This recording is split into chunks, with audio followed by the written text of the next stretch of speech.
Hi there Libra, thank you for joining me for your monthly forecast for September, and the story of the month begins on the 2nd for you when Mercury, the planet of talk and thought, arrives in your sign. That's a great development because it's going to help you to be more in the present when it comes to your thinking, but it doesn't change the fact that the Sun, and then joined by Venus, your ruler, on the 5th, are going to be working their way through for much of the month, a more tender, reflective part of your scope.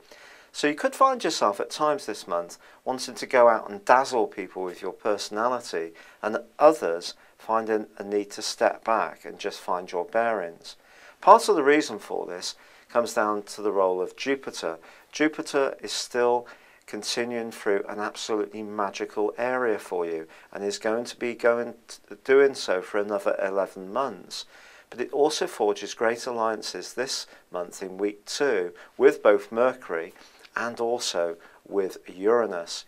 Now Uranus, of course, has made your relationship sector quite unpredictable over the last few years, sometimes in a good way, making it quite interesting, perhaps even varied.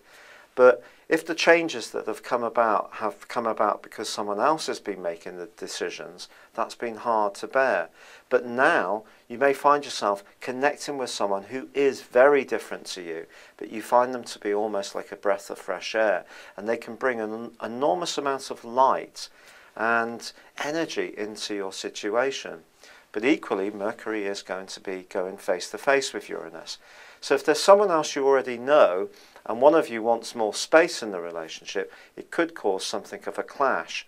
And unfortunately, when the Sun and Venus make their way through the 12th solar house, as they do this month, it can lead to issues of trust, or the fact that some relationships, unfortunately, might come to a close. The Sun, however, does forge a great link with Saturn during this 2nd week, and it's possible that from a financial viewpoint, some information you receive just quietly can just give you a growing sense that you're through the worst of what has been quite an onslaught from Saturn over the last couple of years.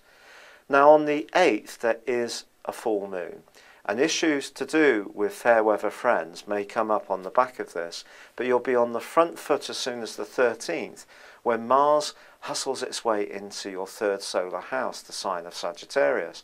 And you're going to feel much more active and much more in the mood to get around. And once the Sun moves into your sign on the 22nd, you're really going to start to get into this month in a big way, in a more personal context. There is a new moon in your sign on the 23rd, gives you a chance to recast your personal image in some way. And Venus, your ruler, enters your sign on the 30th, and that too can be a marvellous thing too. This is going to give you a real sense, as September comes to a close, that momentum is picking up, that you're starting to gain traction in all sorts of ways.